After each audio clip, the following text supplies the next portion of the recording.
ఈరోజు మన గౌరవనీయులు రవీంద్ర ధీరా సార్ గారు మన 23 టీటీటీ డబ్ల్యూఎస్ క్లాసుకి ఎమోషనల్ డిసిజన్ మేకింగ్స్ గురించి, స్పాంటేనియస్ డిసిజన్ మేకింగ్స్ గురించి విషయాలు తన నిజ జీవితంలో జరిగిన ఉపాధ్యాయుల ద్వారా చందాలు వసూలు చేసినవి, వారి ద్వారా ఉపయోగాలు, వారికి జరిగిన కష్ట నష్టాలు, వారి సంతోషాలు మాకు తెలియజేశారు. మరియు దాటి ద్వారా మనం జీవితంలో ఎలా ముందుకెళ్ళాలి, ఎలా ఆలోచించుకోవాలి అనే విషయాలు తెలియజేశారు.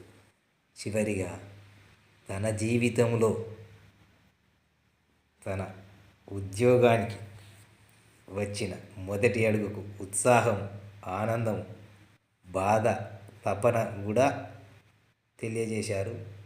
మేము కూడా అంత టెన్షన్ ఏమిటి అనే ఉద్దేశంతో వినుకుంటూ కూర్చున్నాము. ఆనందంగా, సంతోషంగా జరిగింది. మాకు సమయం తెలియడమే లేదు సార్ క్లాసులు వింటూ ఉంటే. చాలా థ్యాంక్స్ సార్, కృతజ్ఞతలు, బాగా చెప్పారు.